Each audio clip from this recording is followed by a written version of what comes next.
구약성경 43면 창세기 30장 1절에서 8절까지의 말씀 우리 다 함께 읽어보도록 하겠습니다. 라헬이 자기가 야곱에게서 아들을 낳지 못함을 보고 그의 언니를 시기하여 야곱에게 이르되 내게 자식을 낳게 하라. 그렇지 아니하면 내가 죽겠노라.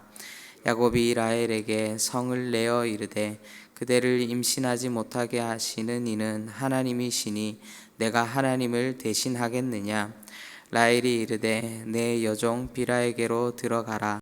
그가 아들을 낳아 내 무릎에 두리니 그러면 나도 그로 말미암아 자식을 얻겠노라 하고 그의 시녀 비라를 남편에게 아내로 주매 야곱이 그에게로 들어갔더니 비라가 임신하여 야곱에게 아들을 낳은지라. 라헬이 이르되 하나님이 내 억울함을 푸시려고 내 호소를 들으사 내게 아들을 주셨다 하고 이로 말미암아 그의 이름을 단이라 하였으며 라헬의 시녀 비라가 다시 임신하여 둘째 아들을 야곱에게 낳음에 라헬이 이르되 내가 언니와 크게 경쟁하여 이겼다 하고 그의 이름을 납달리라 하였더라. 아멘. 오늘 우리가 함께 읽지는 않았지만 30장 앞장에 있는 우리 29장에 보면은 라헬의 언니 레아는 4명의 아들을 낳은 것을 우리는 볼 수 있습니다. 그런데 오늘 말씀 첫 구절을 보면은 라헬이 자신이 아들을 낳지 못함을 보고 그 언니를 시기하였다라고 성경은 기록하고 있습니다. 그런데 이 시기가 단순한 질투가 아니라 우리가 생각하는 그런 어떠한 시기와 질투의 정도를 넘어서고 있는 것을 우리는 기억해야 합니다. 1절 말미에 보면은 야곱에게 이르되 내게 자식을 낳게 하라. 그렇지 않으면 내가 죽겠노라 라고 그렇게 고백하는 것을 우리는 볼 수 있습니다. 당시 고대 근동 사회에서 자식을 낳지 못한다라는 그 의미가 어떤 의미겠습니까? 그것은 바로 그의 인생 가운데 늘 수치로 따라다녀야 됐던 그런 것들이었습니다. 이런 상황 속에서 자식이 없다, 자식을 못 낳는다라는 것은 나는 이미 사는 것이 아니라 죽은 것과 같다라는 그런 의미이기도 합니다. 그런데 이 화살이 또 누구에게 향하고 있습니까? 남편 야곱에게 향하고 있는 것을 우리는 볼 수 있습니다. 그리고 그 화살을 받은 야곱은 다시금 그 화살을 누구에게 돌리고 있습니까? 오늘 본문 2절을 보면은 야곱은 라헬이 임신하지 못하는 것이 하나님 때문이다 라고 그렇게 그의 화살을 하나님께로 돌리고 있는 것을 우리는 볼 수 있습니다. 그리고 라헬의 화살은 하나님에서 그치지 않고 라헬은 야곱에게 강제로 여종을 통하여서 자신의 아들을 낳게 할 것을 명령하고 있습니다. 그리고 나서 3절에 어떻게 말합니까? 나도 그로 말미암아 자식을 얻겠노라.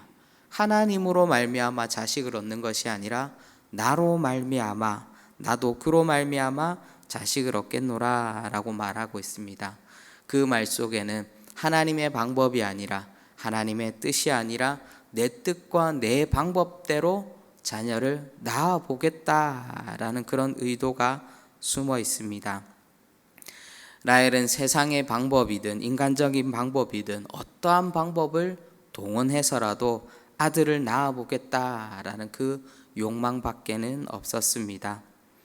그러면서 여종 비라가 아들을 낳고 라헬은 어떻게 고백합니까? 하나님께서 나의 호소를 들으셨다. 하나님께서 나의 호소에 응답하셨다라고 그렇게 말하는 것을 우리는 볼 수 있습니다. 하나님께서 하나님의 방법을 통해 낳은 자식이라 말하지도 않았는데 라헬은 하나님의 이름을 끌어들여서 자신의 행동을 정당화시키는 것을 우리는 볼 수 있습니다. 라헬은 자신의 욕망을 이루기 위해 인간적인 방법을 동원하였고 그리고 이를 하나님께서 이루셨다. 하나님의 이름으로 자신의 욕망을 감추고 있는 것을 우리는 볼 수 있습니다.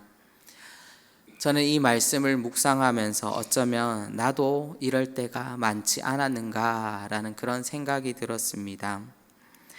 저는 이전 교회에 있을 때 청소년부를 담당하였습니다. 청소년부를 담당했을 때에 여름에 수련회를 제주도로 가기로 계획한 적이 있었습니다. 교사를 포함하여서 약 한 80명의 인원, 가까이 되는 인원을 제주도에서 3박 4일을 수련회를 가지려고 했습니다. 80명의 인원이 제주도로 수련회를 간다는 것이 쉬운 결정이 아니었지만 한번 도전해 보기로 했습니다.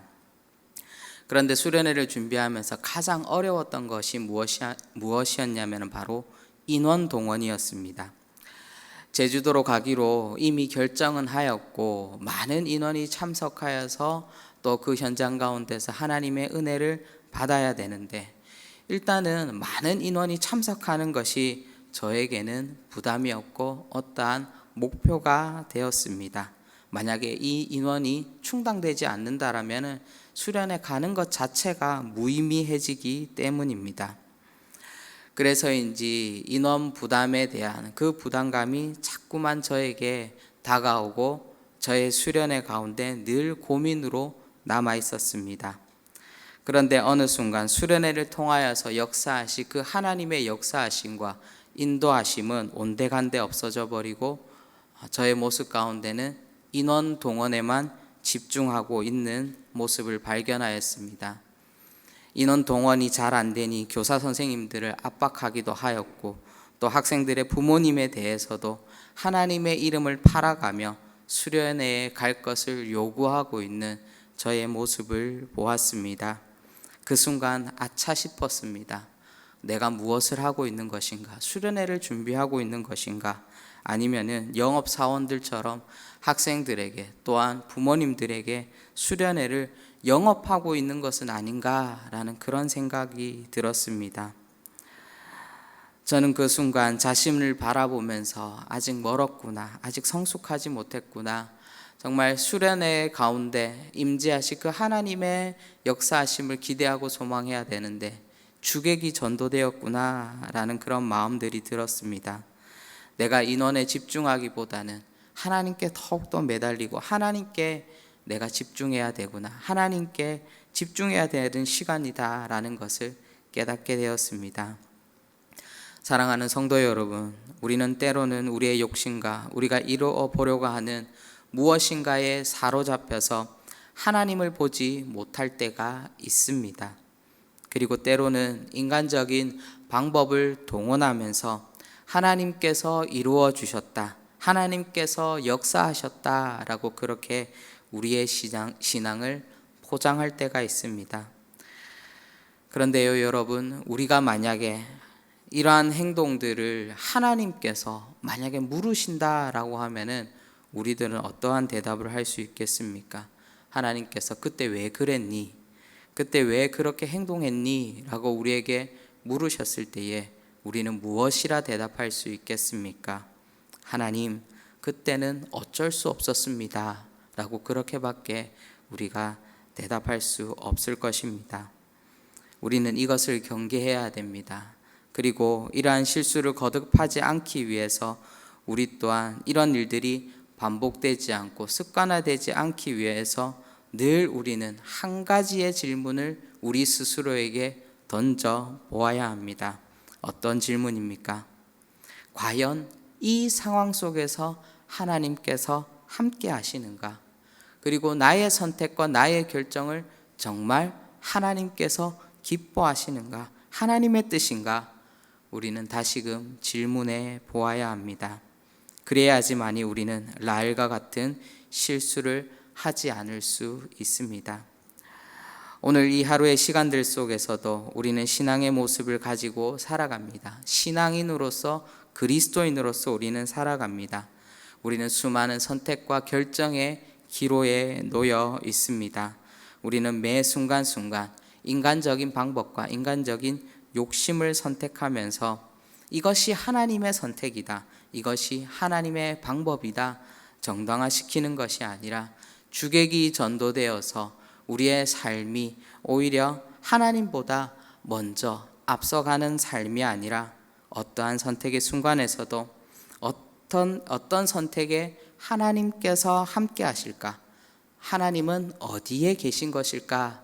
라고 질문하며 기도하며 나아갈 때에 오늘도 우리의 삶을 통하여서 하나님의 이름이 드러나며 우리는 이 땅 가운데 온전한 그리스도인이요 온전한 신앙인으로 살아갈 수 있을 것입니다. 오늘 하루의 삶 속에서 우리의 모든 결정과 선택들 속에서 우리가 하나님을 기억하며 기도하며 정말 그리스도인으로서 하나님의 자녀로서 선택하고 결정하며 살아갈 수 있는 여기에 모인 우리 모든 대도의 성도님들 되시기를 주님의 이름으로 축원드립니다. 기도하도록 하겠습니다. 사랑의 주님, 우리 하루하루의 삶 속에서 수많은 결정들과 선택들을 합니다. 하나님, 그 결정과 선택들 속에서 우리가 정말 하나님의 뜻이 어디에 있는가, 하나님은 과연 어떠한 선택과 어떠한 결정 속에 함께 하시는가, 하나님 그것을 물으며 하나님 앞에 응답받고 우리의 삶을 한 걸음 한 걸음 나아갈 수 있도록 성령 하나님 인도하여 주시옵소서. 그리하여서 라헬과 같은 실수를 범하는 것이 아니라 정말 하나님 우리가 우리의 노력으로 우리의 생각과 우리의 방법으로 해왔던 것들을 하나님께서 하셨다, 하나님께서 역사하셨다, 정당화시키고 주객이 전도되는 것이 아니라 정말 하나님께서 우리를 이끄셔서 우리의 삶 속에서 역사하셔서 하나님께서 우리의 삶 가운데 나타나시기를 정말 간절히 소망하고, 또한 하나님께서 우리를 사용하실 수 있도록 오늘도 우리의 삶을 하나님 앞에 온전히 내어드릴 수 있는 우리의 인생들 될 수 있도록 성령 하나님 역사하여 주시옵소서. 감사드리옵고 예수님의 이름으로 기도합니다. 아멘.